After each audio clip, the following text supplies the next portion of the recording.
Good morning, fish keepers and aquatic enthusiasts. Welcome back to the Aquatic News Network, where we bring the stories of the water to life. Hobbyists with their aquariums bright, lighting up the deep blue night. Tips and tricks to keep it pure, healthy fins that secure. Dive and join the ocean crew, catch the wave of what's brand new. Save the sea and clear the view. Aquatic News, we count on you. Dive and join the ocean crew, catch the wave of what's brand new. Tips and tricks to keep it pure, healthy fins that secure. Conservation's our headline call. Every creature, big and small. Volunteers, they stand so tall. Together we can save them all. Conservation's our headline call. Every creature, big and small. Volunteers, they stand so tall. Together we can save them all. Yeah, this is Jim over at the Aquatic News Network. I was looking to speak to somebody about possibly donating some pants to my co-anchor. I mean, it seems like every other video he's in his underwear, and I'm pretty sure he's borderline homeless. I mean, we could definitely get him in something, something plaid or something denim. I mean, we could even put him in a Canadian tuxedo as long as there's pants involved.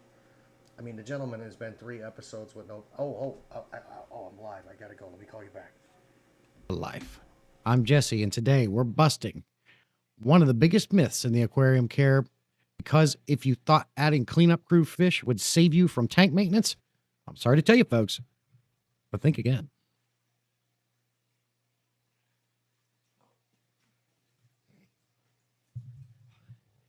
It's every time. That's right. We're talking about why fish won't actually clean your tank for you. Why you can't rely on fish to compensate for a strong maintenance schedule, and how learning to read your tank is the key to a thriving aquatic habitat. So let's dive right in. All right, let's address the misconception swimming around the hobby. The idea that certain fish, snails, or shrimp will keep your tank spotless while you sit back and relax. Many aquarium enthusiasts bring in algae eaters, bottom feeders, and scavengers, hoping they'll be the janitors of their aquatic world. The logic seems sound. After all, species like plecos and lorocarlids, otocinclus, and certain shrimp do consume algae. Snails munch on decaying matter, and corridor catfish sift through the substrate. So, shouldn't these little guys take care of the mess and save you time? Wrong. The truth is that no fish, invertebrate, or creature in your aquarium can fully maintain water quality the way a responsible aquarius can with proper tank husbandry.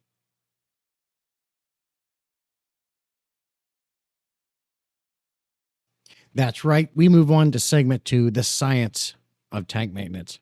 To understand why fish alone can't keep your tank clean, we need to talk about the water cycle inside your aquarium. Every time food is uneaten, waste is produced, or plant matter decays. The breakdown process releases ammonia, a toxic chemical that can harm fish. Beneficial bacteria within your tank convert ammonia into nitrites, and then into nitrates, which are less harmful but still build up over time.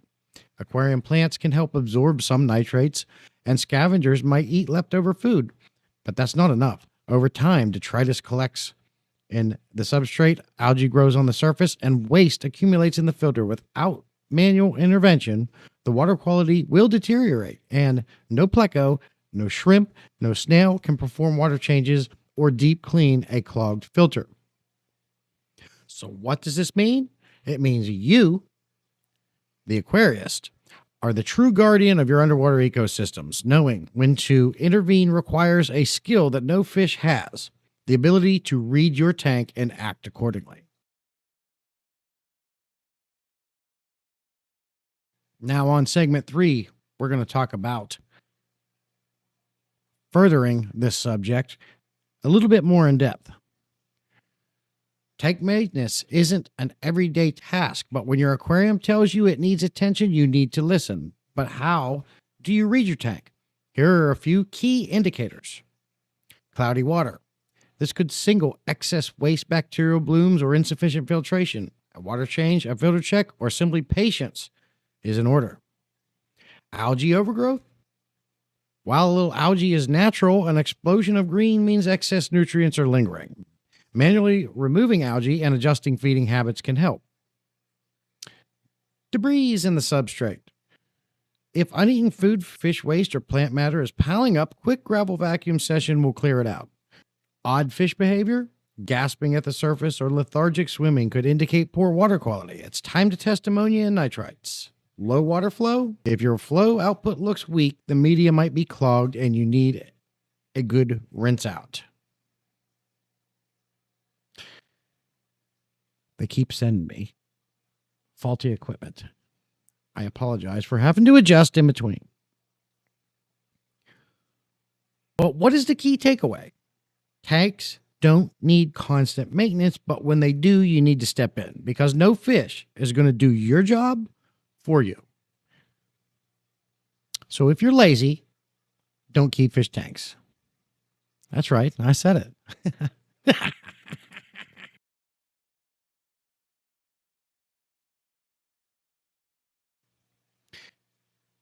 So there you have it. The truth about the so-called cleanup crew fish.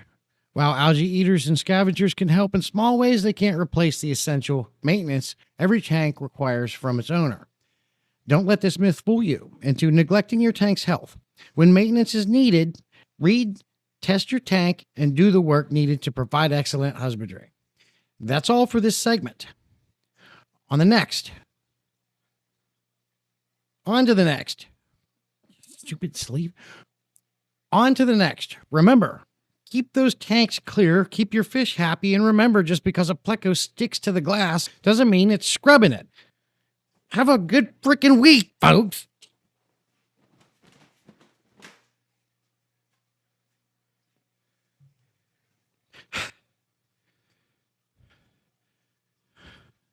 Sure. Well, howdy, y'all. This morning, we're diving into a tale as old as time, fish keeping. Now, I know what you're thinking. Fish keeping. Ain't that just plopping a goldfish in a bowl? Oh, bless your heart. It's so much more than that. Grab your sweet tea and settle in, because this story's got more twists and turns than a catfish in a creek. Fish keeping started way back when folks weren't just admiring fish, they were eating them. Ancient Sumerians, bless their industrial souls, kept wild fish in ponds before serving them up for supper. But somewhere along the way, people started noticing the beauty of these critters. Egyptians even kept sacred fish in temple pools, treating them like royalty. Over in China, during the Song Dynasty, goldfish were brought indoors to live in fancy ceramic vessels. Talk about high-class living. Fast forward to medieval Europe, where carp ponds were all the rage among the aristocracy. These weren't just made for eating. Mind you, they were decorative, a way for the rich to show off their refined taste. Meanwhile, the Romans were keeping lampreys in saltwater pools, and one fella even cried when his prize fish passed away. Now that's dedication. By the 19th century, fish keeping took a scientific turn. Chemists and zoologists figured out that plants could provide oxygen for fish, leading them to the first aquariums. Imagine that. A little slice of ocean right in your living room. And let's not forget the goldfish, which made its way to the U.S. in 1850 and became the star of New York City in 1865. Today, fish keeping has evolved into an art form and a science. From aquascaping, creating underwater landscapes with plants and rocks, to breeding exotic species, aquarists are pushing the boundaries of what's possible. And let's not forget the technology. Automated feeders, advanced filtration systems, and even underwater cameras to keep an eye on your friend fins. So there you have it, folks, a journey from ancient ponds to modern aquariums. Fish keeping ain't just a hobby. It's a testament to humanity's fascination with the underwater world. Next time you see a goldfish swimming around, give it a nod of respect. After all, it's carrying thousands of years of history in them tiny little fins.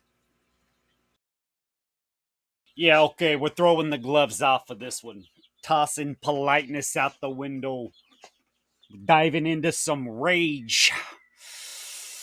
Some rage that's been fueling every responsible fish keeper when they see yet another innocent, beautiful creature sentenced to a slow, agonizing death by ignorance. You know what really clamps my fins? Oh, where do I begin? Maybe with the people who stroll into the fish keeping hobby like they're picking out a new piece of furniture.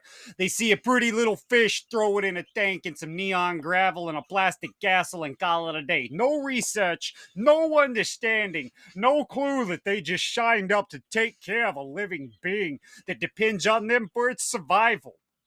They assume fish are simple. No emotions, no intelligence, no needs beyond water and food. Newsflash. Every single thing you just thought was wrong. Fish are complex, sentient creatures that deserve more than to be tossed into an uncycled tank like there's some disposable ornament. They form bonds, recognize their owners, and even more terrifying for the lazy fish keeper, they actually have requirements for survival.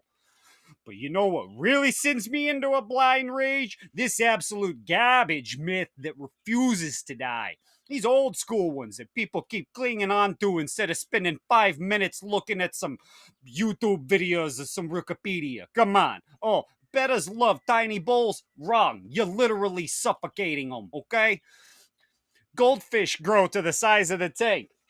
Wrong. Their organs outgrow their bodies and they die slow, agonizing deaths. Oh, you don't need to cycle a tank. Oh, just throw the whole hobby away at this point, why don't you? And the worst part, these people don't listen.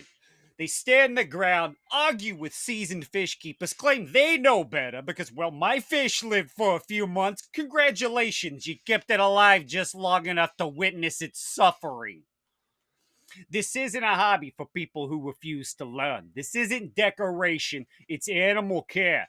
And it comes with responsibility. If you can't be bothered to treat your fish like the living, breathing creatures they are, if you won't take the time to properly house, feed, or protect them, then don't get one. It's that easy. Because frankly, watching fish slowly suffocate in ammonia-ridden water while their owners remain blissfully ignorant, yeah, that really clamps my fins.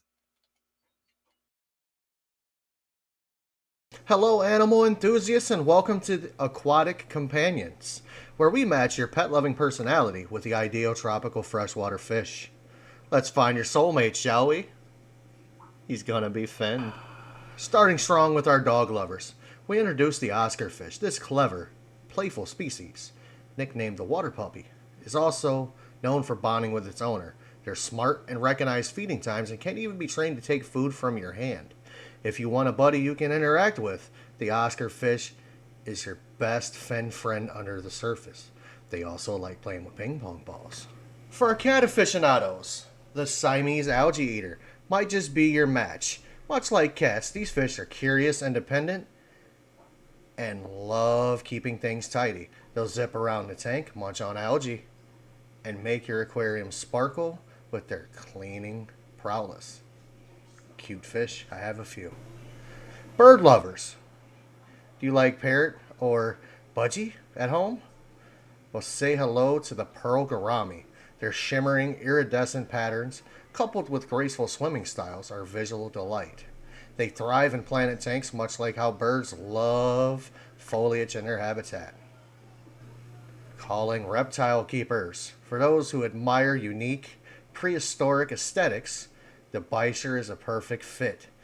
With their armored, elongated bodies and walking fins, they're reminiscent of ancient creatures. These hardy fish bring a sense of Jurassic charm to your underwater ecosystem. Small animal lovers, if you cherish hamsters, guinea pigs, ferrets, consider the zebra daniel. These fish are highly social, zipping about in schools and showcasing their classic stripe pattern. Their lively energy and camaraderie mimics the playful spirit of your small furry pals. Got a soft spot for horses? Then there's the rainbow fish for you. Much like a horse that shines with their athletic grace, rainbow fish dazzle with vivid colors that shift and shimmer as they swim.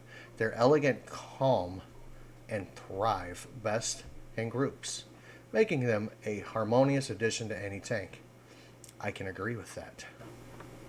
And for you rabbit lovers, we have the honey gourami.